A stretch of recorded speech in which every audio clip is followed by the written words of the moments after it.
del verso 1 hacia adelante. Y vamos a estar meditando en esta hora sobre este pensamiento que le vamos a titular la restauración. Y vamos a ver, hermanos, ¿qué tiene que ver con Dios?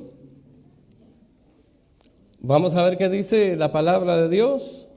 Y cuando usted se haya ubicado, usted me dice un amén con todo su corazón para que juntos leamos la palabra del Señor. Queremos también saludar a nuestros hermanos de Radio Tiempo de Gracia que nos escuchan todos los domingos a partir de este horario. Que el Señor los bendiga donde quiera que se encuentre, desde las instalaciones de Iglesia de Cristo Nuevo Amanecer aquí en la ciudad de Temple City, en el estado de California.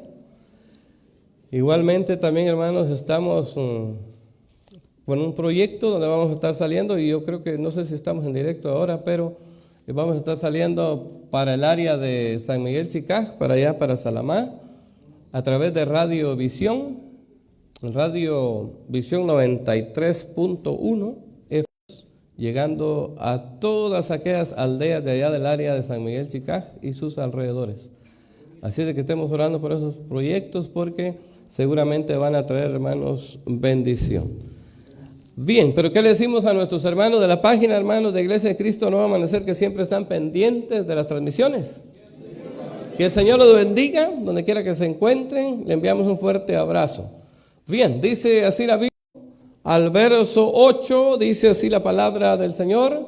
La vamos a leer invocando el nombre que es por sobre todo nombre, el nombre de Jesús el Cristo, nuestro gran Dios y Salvador. Dice así: palabra de Nehemías, hijo de Acalías.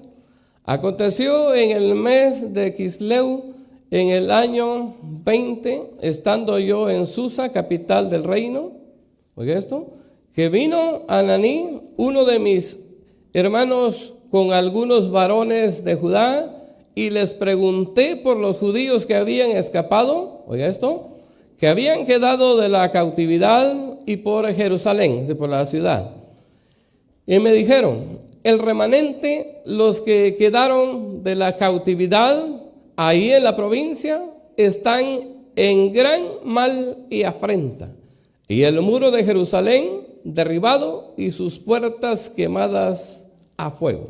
Oiga esto: cuando oí estas palabras, me senté y lloré, e hice duelo por algunos días, y ayuné y oré delante del Dios de los cielos. Vamos a seguir adelante.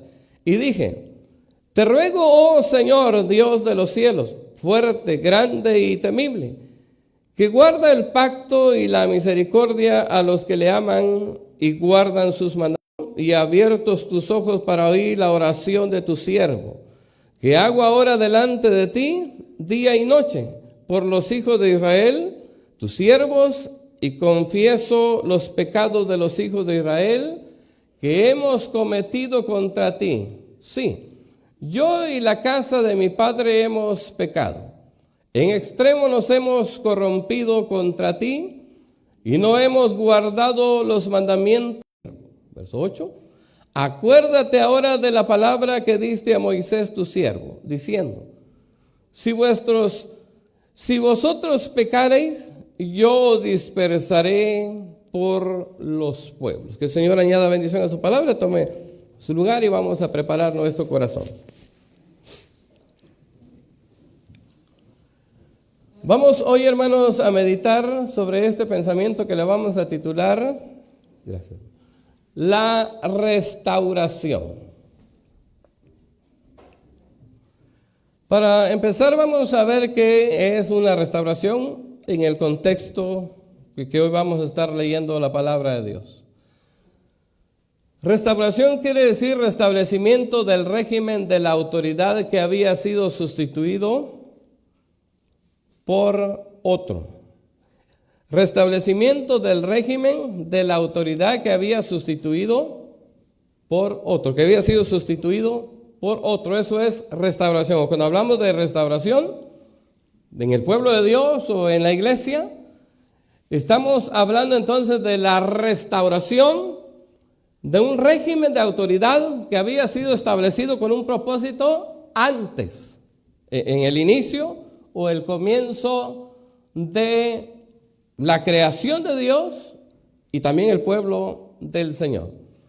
No olvidemos que en el huerto del Edén se sustituyó la autoridad, que por haber pecado el hombre y la mujer en el huerto del Edén, se sustituyó el régimen de gobierno de Dios por el régimen del gobierno del maligno.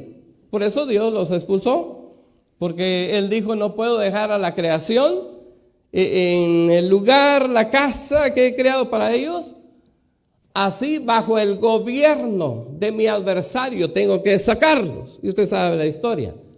Salió el hombre y la mujer del huerto del Edén y cayeron bajo el dominio del príncipe de las tinieblas. Esa historia ya está clara en nosotros.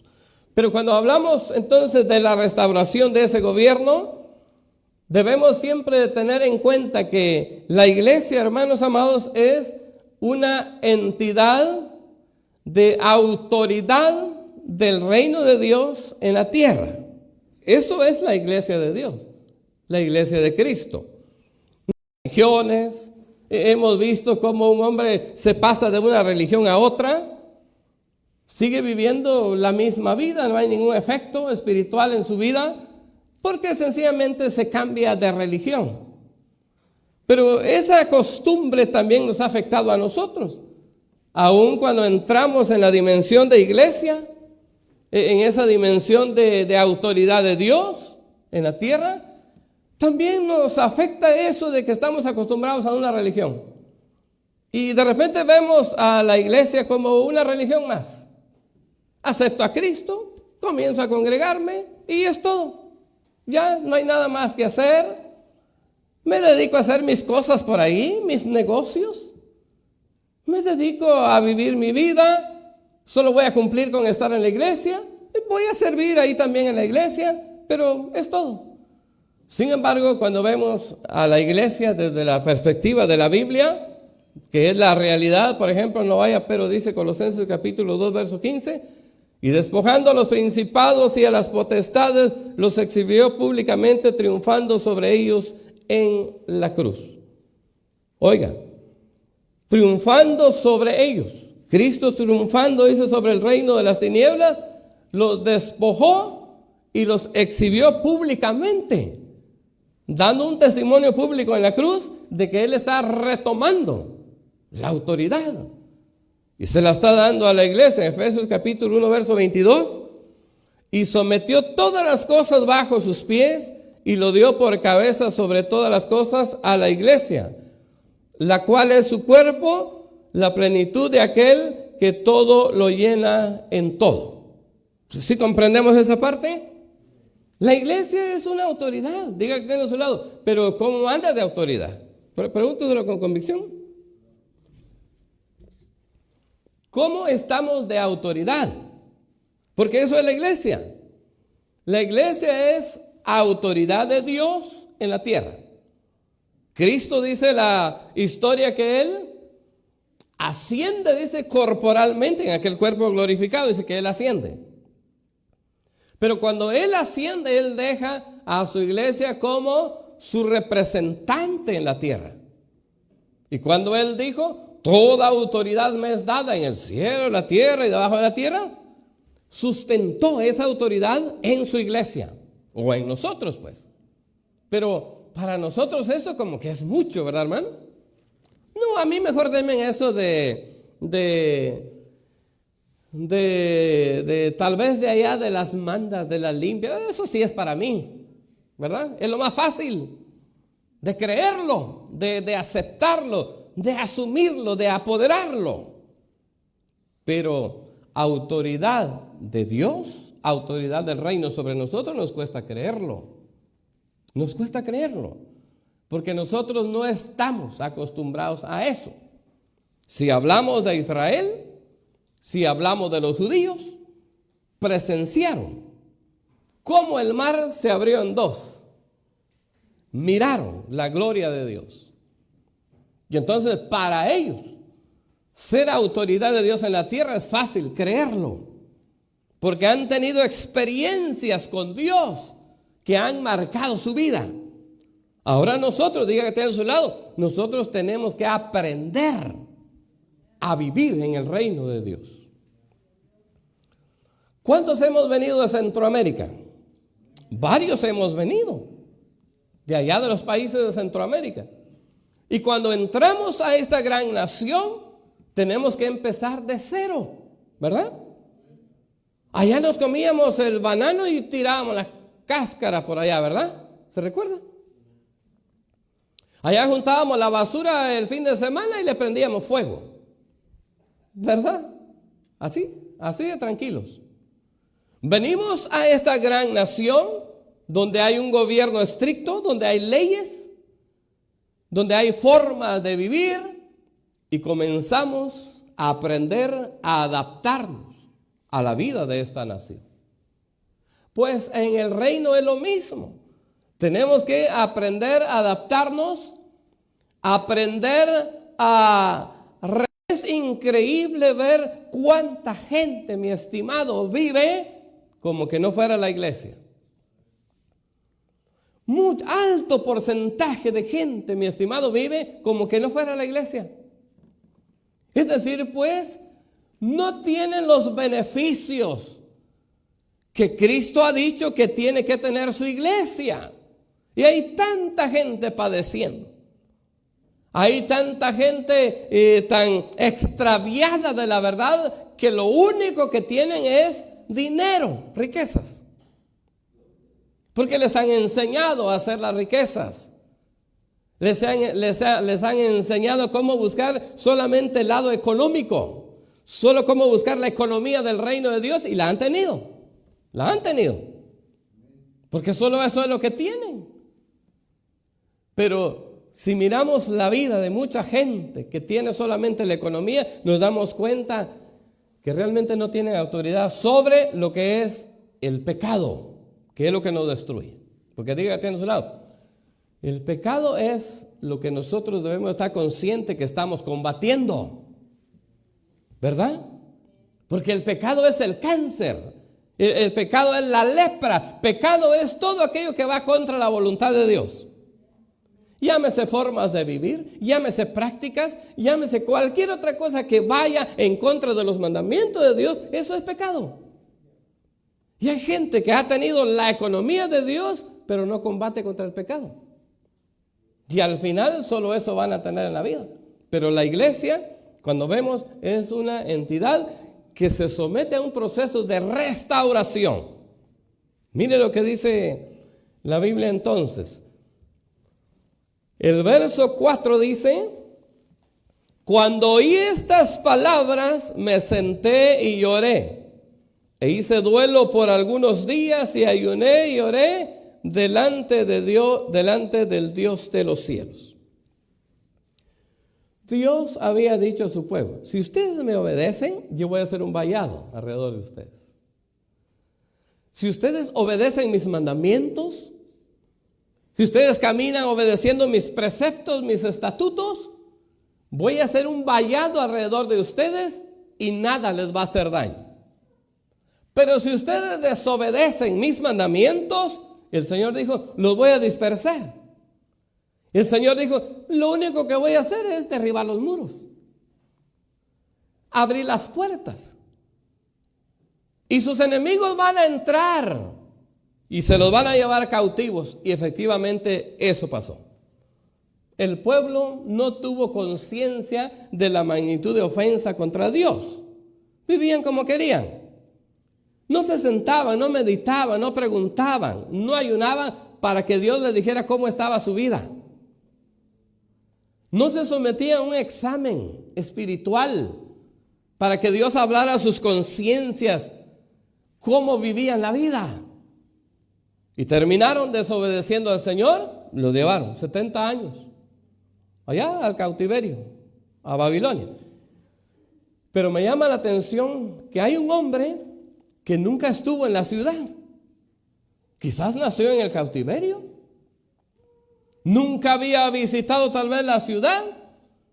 no conocía a los que habían quedado, pero que un día pregunta, ¿y cómo está mi pueblo? Y la Biblia dice que los mensajeros le dijeron, la ciudad está mal. ¿Adoran a Dios? Sí, adoran a Dios. ¿Sacrifican? Sí, sacrifican a Dios. Pero la ciudad está en afrenta.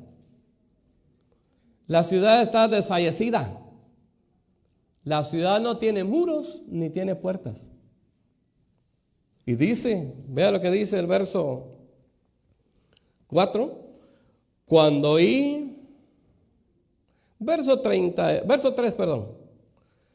Me dijeron, el remanente, los que quedaron de la cautividad ahí en la provincia, están en gran mal y afrenta. Y el muro de Jerusalén derribado y sus puertas quemadas a fuego. Y dice el verso 4.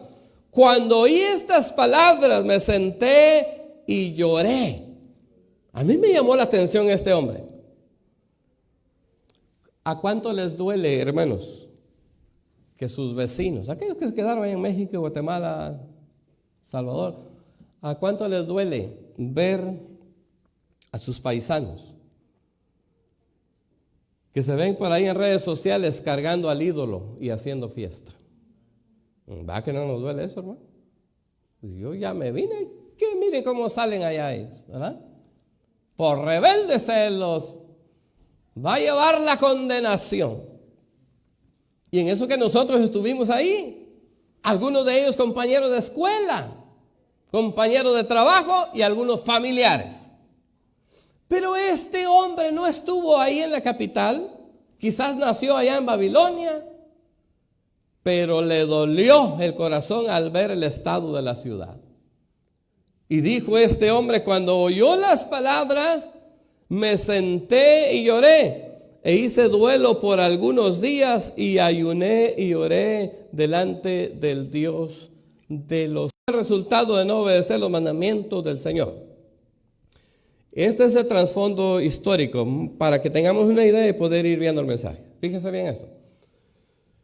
El primer grupo de israelitas regresa alrededor del año 538 a.C., liderado por Zorobabel. Este supervisó la construcción del templo. 80 años más tarde llegó el segundo grupo de exiliados en el año 40. 30 años más tarde aproximadamente, año 445 a.C., Nehemías dirige el tercer y más grande grupo. A pesar de que los judíos habían terminado el templo, año 506 a.C., los muros de la ciudad y las puertas permanecían en ruina, dejando al pueblo sin defensa y vulnerables. Fíjese cómo estaba el pueblo.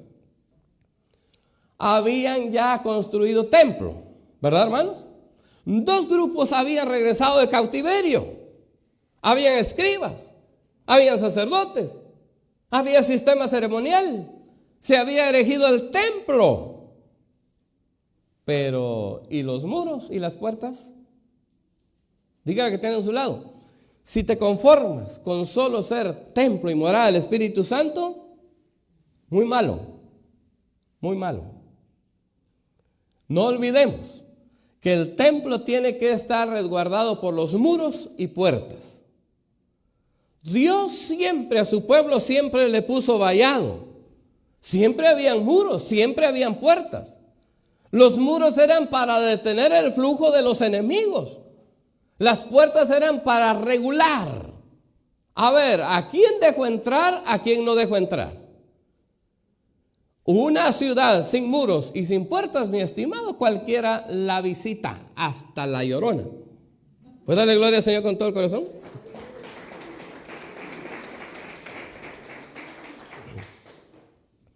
No es solamente ser templo. No es solamente ser templo. Hay que someternos a un proceso de restauración, porque esto no es magia. En la religión dicen, si usted trae a su pequeño, dice, tráigalo, lo vamos a bautizar, y desde el momento que queda bautizado, dice, ya entró a ser parte de la familia de la iglesia. Así de sencillo. Y no se hace nada más, no hay ningún proceso. Y cuando ese pequeño que es bautizado llega a los 15, 16, 18, 20, se hace un hombre, se pierde. Porque no es la verdad. Porque se piensa que nada más es como magia, que te lo presento y ya estuvo. Ni aún decir que ya se van a quedar tranquilos. No, ya te la dimos, Señor, ahí te encargas tú. No es así. Hay un proceso. La iglesia tiene que ser procesada. Dígale que tiene a su lado. Ser templo y morada del Espíritu Santo es un acto. Porque cuando confesamos nuestros pecados, recibimos a Cristo como nuestro Salvador, nos convertimos en templo y morada del Espíritu Santo. Pero no viene a sentarse el Señor como Espíritu en nosotros. Viene a procesarnos. Como quien agarra la mojarrita allá del río, la pone en su tabla y comienza a agarrar el cuchillo todos los días a quitarle una escamita del cuerpo hasta que la deja limpia. Es un proceso, mi estimado. Entonces, ¿por qué? Alguien puede decir, es que yo vengo para que no me llamen. Mal hecho. Preferible que te llamen. Venimos a la iglesia porque venimos a la tablita del pescador para que nos quite una escamita. Hoy nos quita una escamita, mañana otra, y ahí nos va hasta que nos limpia.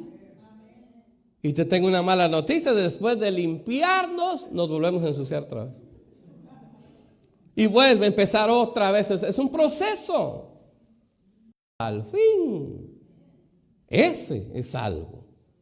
Hay procesos. Entonces la iglesia tiene que entrar a ese proceso de restauración. Y cuando vemos la ciudad, entonces vemos cuál fue, mi estimado, el resultado del verso 4, que dice la Biblia: cuando oí estas palabras me senté y lloré.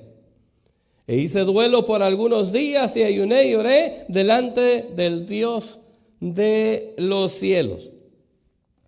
¿Cuál fue el resultado de esa actitud de ese hombre? Si yo hubiera sido, mi estimado, mire, es que yo soy así, pero así hubieras actuado, me imagino. Este hombre era el hombre de confianza del rey, porque era el copero del rey.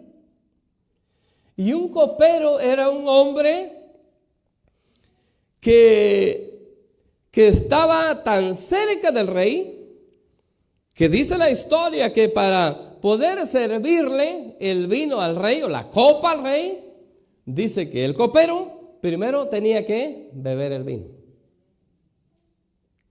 Si el copero no moría, entonces el vino no estaba envenenado. Se lo tenía que servir al rey. Si el copero moría, salvaba la vida del rey. Porque los reyes se cuidaban de alimentos. Esos eran hombres tan desconfiados. Tenían tanto dominio y tanto poder que estaban bajo el acecho de la muerte siempre, de los enemigos. Y una de las formas, dice, que ellos aniquilaban a los reyes era envenenándolos a través de la comida o la bebida. Y el copero era el que estaba tan cerca del rey, de más confianza del rey, que exponía su vida por el rey, que bebía el vino primero para probar si el vino estaba bien o de repente lo habían envenenado para matar al rey. Si yo hubiera estado ahí y oigo que la ciudad está ya en ruinas, y ¿qué me interesa la ciudad? Yo ya estoy en una postura tremenda, estoy cerca del rey. ¿Qué me hace falta? Mi familia está bien. ¿Por qué me voy a doler por aquellos? Por eso llama mi atención este hombre. Se duele en el corazón y él ayuna y él ora. ¿Quién ayuna y ora cuando todo está bien? Tienes buen trabajo, tienes buen carro, tienes buena casa, tienes buena economía, tienes buena salud, está bien tu familia, todo está bien. ¿Quién ayuna cuando todo va así? ¿Verdad? Que no, nosotros ayunamos cuando estamos bien enfermos, ayunamos y oramos. Estamos en escasez, ayunamos y oramos. Todo va mal, se está destruyendo el matrimonio, ayunamos y oramos. ¿Verdad que sí? Así somos nosotros. Y este hombre, la postura que tiene, y él ayuna y ora. Y entonces dice que el resultado, capítulo 5 de Nehemías, mire cuál fue el resultado de ese ayuno y esa oración delante de Dios. verso 14, 5:14. Nehemías 5:14. Dice así el 14. También desde el día que me mandó el rey que fuese, como dice la Biblia, gobernador de ellos en la tierra de Judá, desde el año 20, 12 años, ni yo ni mis hermanos comimos el pan del gobernador. Oiga esto. Pero los primeros gobernadores que fueron antes de mí abrumaron al pueblo y tomaron de ellos por el pan y por el vino más de 40 siclos de plata. Y aún sus criados y aún del pueblo, pero yo no hice así, a causa del temor de Dios. Mire lo que sigue siendo el verso 16. También en la obra de este muro restauré mi parte y no compramos heredad, y todos mis criados juntos estaban ahí en la obra. Además, 150 judíos y oficiales y los que venían de las naciones que habían alrededor de nosotros estaban a mi mesa. 16. Y lo que se preparaba para cada día era un buey y 6 ovejas escogidas. También eran preparados para mí aves. Cada 10 días vino en toda abundancia. Y con todo esto nunca requerí, el pueblo era grave. Lo que le quiero decir aquí en esto es esto.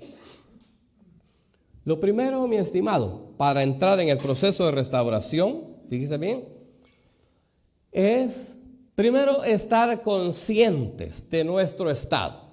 Eso es. Hay un grupo que se llama Alcohólicos Anónimos, que cuando va por ahí alguien que tiene problemas con alcoholismo, ¿es alcohólico sí o no? Y si el alcohólico, no, lo que pasa es de que yo tomo a cada 8 días, pero a veces me paso.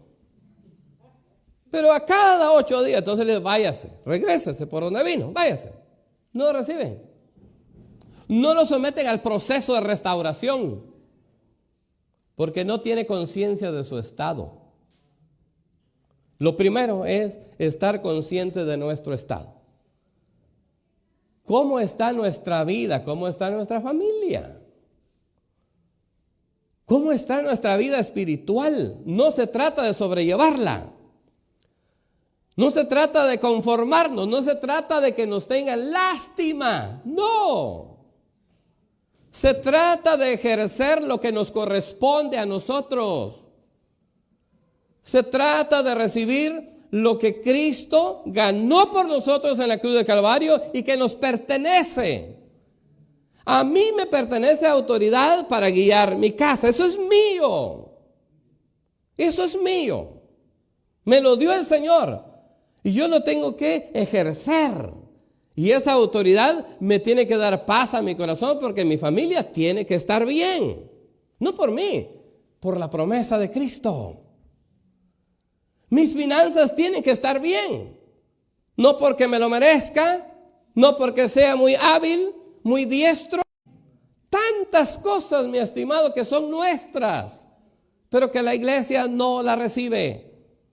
Se la pasa a medias tintas, nada más así, como la mojarrita, porque hay algunos hermanos que son sinceros, que cuando uno les pregunta ¿cómo está, hermano? Así, hermano, como la mojarrita.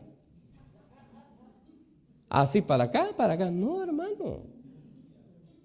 Siempre lo hemos dicho, hay una sola forma en la que sí tenemos que padecer nosotros. Eso es ni qué decirlo. Por el evangelio. Eso sí. Si vas a pasar escasez, que sea por el evangelio. Enfermedad, lo que sea, por el evangelio. Si vas a aceptarla. Si vas a tener problemas, que sea por el evangelio. Porque los antiguos tuvieron tantas cosas por predicar el evangelio. Ellos no se metieron en problemas por malas decisiones. No. Ellos no se metieron en problemas por eso. Fíjese, yo conocí a un hombre. Nos visitaba, estábamos en otro lugar. Este hombre tenía mucho dinero. Tenía su familia. Su esposa venía a la iglesia. Y yo le dije, hermano, siga los pasos de su esposa y sus 2 hijas. Y me dijo, hermano, sí, pero es un poco difícil, pero lo voy a tratar de hacer. Siga los pasos de su esposa, porque Dios está guiando a su familia a la casa de Dios. Siga. De repente dijo, hermano, yo quiero recibir a Cristo en mi corazón. Y sí, aquí voy a estar en la iglesia. Recibió a Cristo en su corazón. Él mismo confesó, ahora soy templo, morada del Espíritu Santo, y aquí estoy. Pero nunca se sometió a un proceso de restauración. Había mucho dinero. Todos los fines de semana le preguntaba al hermano, oye hermano, ¿y dónde está el hermano? El hermano se fue para Las Vegas. ¿Y eso? Allá anda jugando en Las Vegas. Hermano amado, cuando hubo una infidelidad matrimonial, el hombre lloraba como niño. Hermano, ahora sí quiero hacerlo, como dijo el americano, too late. Dale una ofrenda de palmas, Señor, con todo el corazón.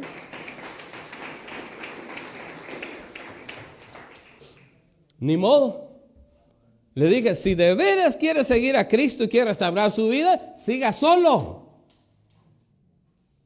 Si ya su esposa está con el otro allá, ya se juntó. No buscar el proceso de restauración. No se puede dejar el templo con el muro derribado y las puertas derribadas. Dígale que tiene, no se puede.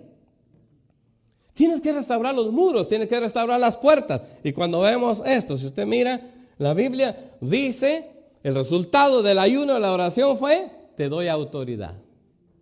¿Qué le parece? ¿Qué tal que yo me vengo de Guatemala, vengo aquí, Estados Unidos? Me hago amigo del presidente. Y el presidente me dice, ¿sabes qué, Melvin? Como me caes bien, regrésate a tu país y sé el presidente de tu país. Y tienes todos mis recursos, toda mi ayuda, lo que quieras.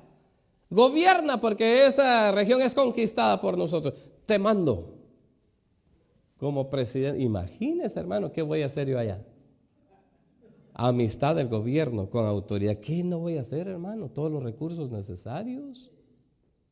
Imagínese. Pues eso viene cuando uno ayuna y ora y le duele el corazón por el estado en el que uno vive. Pero ¿quién va a reconocer, mi estimado, su estado? Si a veces uno va arrastrando el pie, ¿cómo está, hermano? Bien, hermano, gracias a Dios, todo bien. Y arrastrando el pie, mi estimado. Pues le digo, se trata de ser conscientes de cómo está nuestro estado. Y no nos dé vergüenza. No nos dé pena. El punto es reconocer nuestro estado. ¿Cómo está nuestra familia? ¿Cómo están nuestros hijos? ¿Cómo están nuestras finanzas? ¿Cómo está nuestro matrimonio? ¿Cómo está nuestro ministerio? ¿Cómo estamos? Se trata de reconocer cómo estamos. Si sentimos, hermanos, que no hay avance, que no hay producto, que no hay fruto, que no estamos agradando al Señor con fruto, porque fructifiquemos, ¿verdad, hermanos amados? Y que nuestro fruto, dice, sea abundante y sea permanente. Que haya fruto en nosotros, que seamos bendecidos. Ese es el plan, el propósito de Dios, pero hay puertas que restaurar. La Biblia dice, ahí en el capítulo 3, y ya nos vamos. Solo miremos esto, Nehemías capítulo 3, verso 1. Dice, entonces se levantó el sumo sacerdote Eliasib con sus hermanos los sacerdotes y edificaron la puerta de las ovejas. Ellos arreglaron y levantaron sus puertas hasta la torre de Anea y edificaron hasta la torre de Ananeel.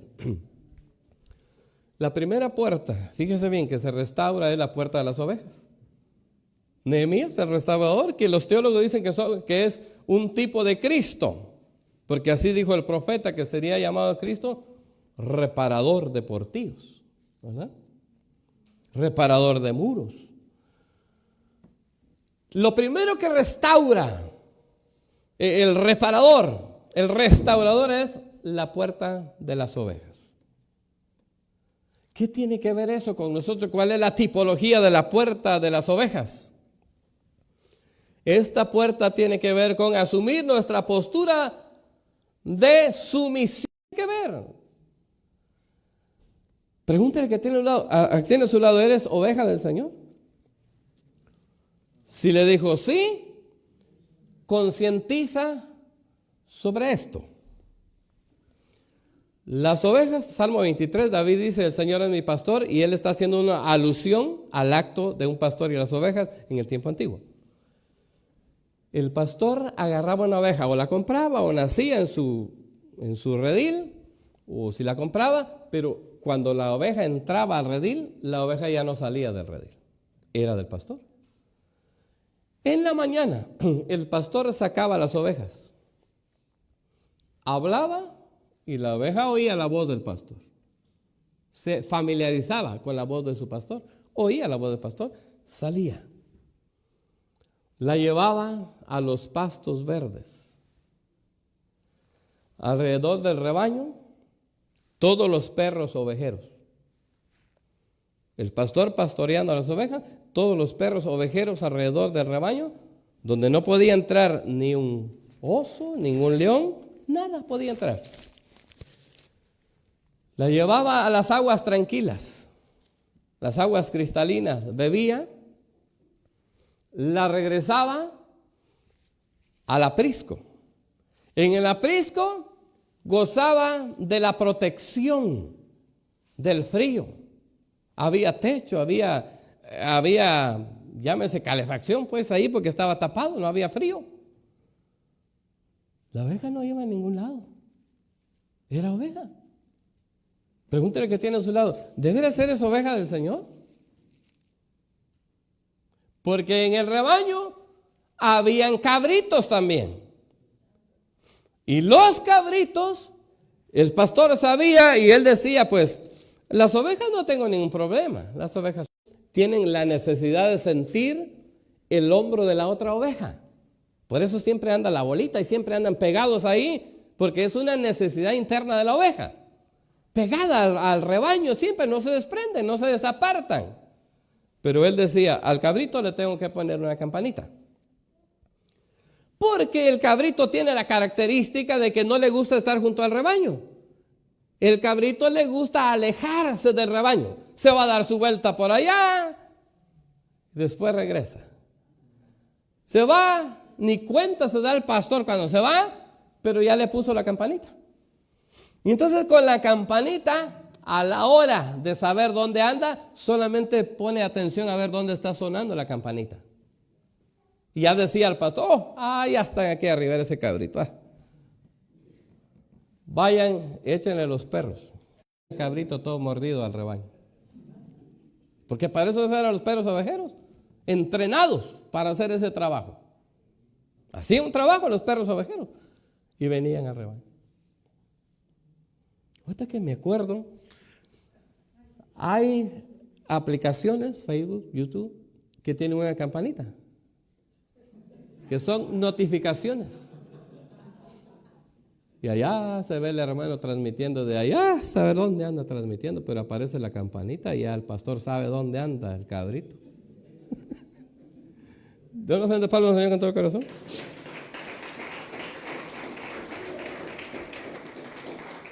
¿Y por qué no fue al culto, hermano? Que hermano, tengo que atender a la familia, sacarla, usted sabe. Sí, don Cabrito. No, mi estimado. La oveja tiene esa necesidad de estar hombro a hombro. Mire la bolita blanca, solo se ve una bolita blanca, ¿verdad? Ahí va, se mueve la bolita blanca nada más. Y todas, note bien que la ovejita lo que hace es que mete el hombro, ¿verdad? Porque quiere sentir con su hombro que está siendo parte del redil. El cabrito no, el cabrito se desaparta y dice, si yo puedo solo, no necesito los hermanos. Yo puedo, eso es la identidad del cabrito, pero como oveja del Señor. Señor, te entregué mi vida y punto. Ya no podemos hacer nuestra voluntad porque la oveja perdió su voluntad. ¿Verdad, hermanos? Pero voy a hacer mi horario, voy a hacer mis días, voy a hacer mi forma. Mire, mi estimado, usted entonces no es oveja. Necesita someterse al proceso de restauración para que se cumpla la palabra del Señor. El Señor es mi pastor y nada me faltará. Para que se cumpla. ¿Por qué nos faltan muchas cosas? Porque no asumimos nuestra responsabilidad de ovejas del Señor. Tenemos muchas voluntades. Queremos hacer nuestra voluntad, nuestros calendarios, nuestros horarios, nuestros planes, nuestros proyectos, todo lo queremos hacer. Por eso nos faltan muchas cosas, pero la oveja, el Señor es mi pastor, nada me faltará. ¿Le damos una ofrenda de palmas al Señor?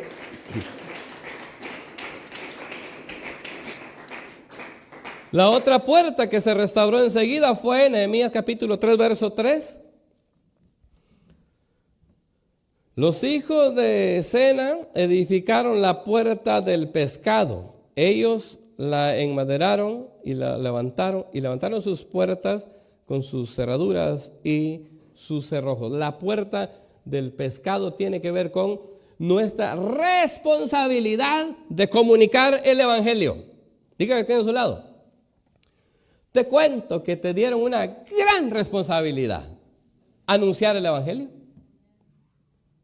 Hermano, pero a mí no me han dado ahí lugar en el púlpito. No, señor, no estamos hablando de esto. Estamos hablando de anunciar que Cristo murió por las almas. Eso es anunciar el evangelio, no es predicar y, a ver, hermano, ¿y cómo voy a hacer mi mensaje? Olvídese de eso. Se trata de decir que Cristo es predicar el evangelio. Que el Señor estuvo muerto y al tercer día resucitó. Y que con su resurrección le ha dado vida a la gente. No se necesita ser teólogo. Hay una responsabilidad en nosotros, mi estimado, de anunciar el evangelio. Por eso, restaurar la puerta del pescado tiene que ver con esto: asumir nuestra responsabilidad de hablar el evangelio. ¿Cuántos queremos que la iglesia se llene?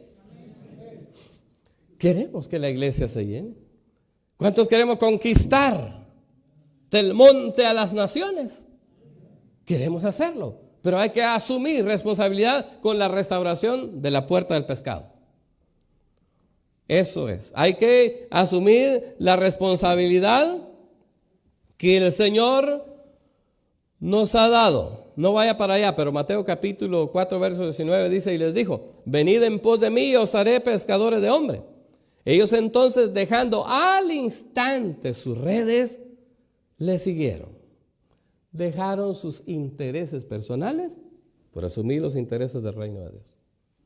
Vengan, dijo, y los voy a hacer pescadores de hombres. Y dice que al instante dejaron las redes. ¿Qué eran las redes para ellos?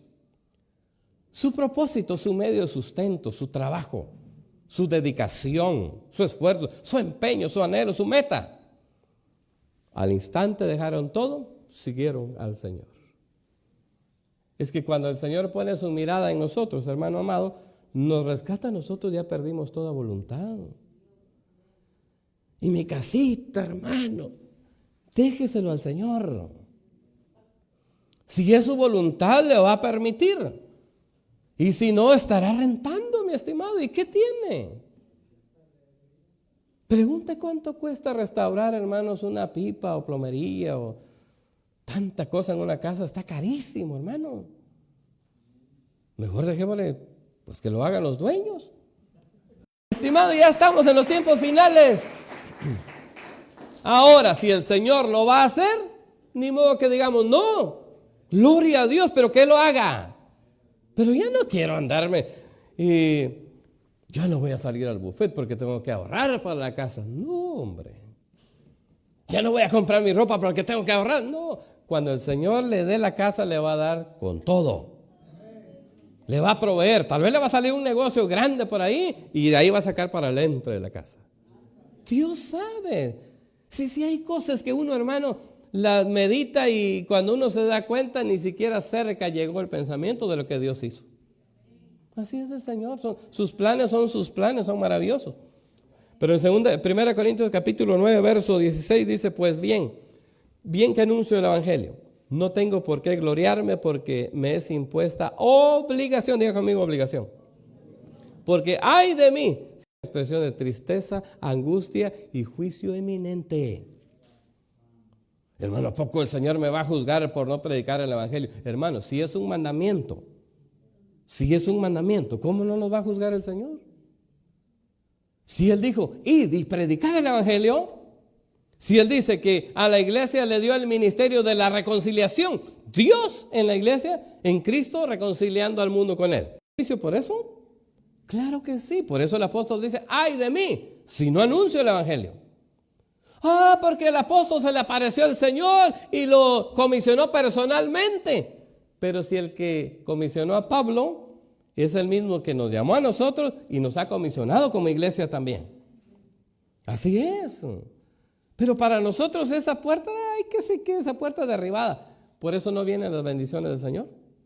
Porque mi Biblia dice que el sabio gana almas. ¿Verdad, mi estimado? Y el que gana almas, dice, recibe bendiciones de Dios. Porque está aportando al reino. Si supiéramos las bendiciones que hay cuando nosotros colaboramos en la salvación de las almas. Si supiéramos. Bien, termino con esto. La puerta vieja, ahí en el capítulo 3, verso 6. Usted lo va a leer ahí en la casa, pero está en el capítulo 3 de Nehemías, verso 6. La restauración de la puerta vieja. Esta puerta vieja tiene que ver con despojarnos de la vieja naturaleza y comenzar a activar con la nueva naturaleza espiritual, adoptando nuevos principios de vida que pertenecen al reino de Dios. Ahí en Efesios capítulo 4, verso 22 dice, en cuanto a vuestra anterior manera de vivir, os despojéis del viejo hombre que se corrompe según los deseos engañosos. La puerta vieja tiene que ser restaurada. ¿Cuál es la puerta vieja? Tiene que ver, mi estimado, con el proceso de dejar lo antiguo. Todo lo que hacíamos antes, todo que si alguien está en Cristo, como dice, nueva criatura es. Las cosas viejas, como dice, pasaron. Y luego dice, y todas son hechas nuevas. Eso es la restauración de la puerta vieja. Dejar atrás lo viejo y comenzar a hacer lo nuevo. Costumbres, formas de pensar, actitudes, pensamientos, todo lo que tiene que ver con amistad con el mundo, se tiene que quedar atrás. Y luego empezar una nueva vida, una nueva forma de pensar, una nueva forma de actuar, una nueva forma de sentir, todo nuevo. Lo que no teníamos antes, pero que ahora Cristo lo tiene para nosotros cuando restauramos la puerta vieja. Eso trae bendición. Entonces, cuando vemos todo esto, lo voy a resumir a una escritura. Voy a cerrar la Biblia. Lucas capítulo 17, verso 10 dice, así también vosotros, cuando hayáis hecho todo lo que os ha sido ordenado, decid, siervos inútiles somos, pues lo que debíamos hacer, hicimos. Fíjese bien. Cuando yo leía esto, dije, Señor, entonces, ¿cómo estaremos como iglesia? Y no es que esté dando un mensaje negativo, sino quiero concientizar, porque estoy tratando de concientizarme a mí mismo. La Biblia dice, el que se sienta que está firme, dice, pues mire que no caiga. ¿Verdad? Eso dice la Biblia, no debemos confiarnos. Por eso yo trato de concientizar delante de Dios cómo está mi vida espiritual. Pero cuando me encontré con esta escritura, temblé de cabeza a pies. Porque dice la escritura, así también vosotros cuando hayáis hecho todo lo que se os ha sido ordenado, todo lo que ha sido ordenado. Todo lo que Cristo dice en su palabra, cuando hayamos hecho todo, dice que podemos decir, decid, siervos inútiles somos. Cuando hayamos hecho todo lo que nos pide el Señor, podemos llegar a decir, dice, siervo inútil soy. Ahora, la gran pregunta es esta y la que me puso a temblar es, ¿y qué si no hago lo que Él me dice? ¿Qué seré para el Señor? Por eso los hombres nos pueden decir, oye, ahí viene el siervo del Señor, ¿verdad? Denle en paso al siervo del Señor. Sí, pero ¿qué dice el Señor? ¿Qué dice el Señor? ¿De veras soy siervo? Ahí viene la sierva del Señor. ¿De veras es sierva? Porque haciendo todo lo que se nos ha ordenado, lo más que alcanzo a decir es, pero y no haciendo lo demás, no predicando el evangelio. Y las demás puertas, ahí está la puerta del muladar, que esa puerta del muladar, ¿a quién le interesa? Y por eso el diablo dice, así me gusta, no restaures esa puerta, por favor. Porque él sabe que la puerta del muladar es la puerta por donde tira la basura.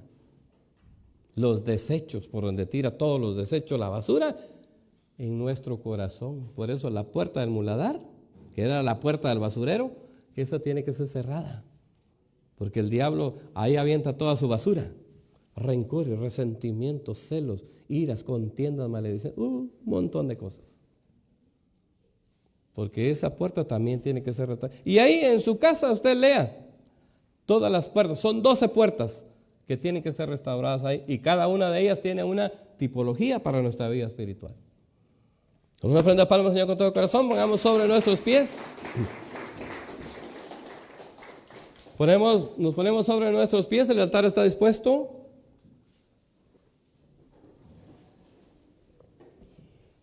Gracias, hermanos, a todos los que han estado orando por mí, les agradezco con todo el corazón. Sigan orando.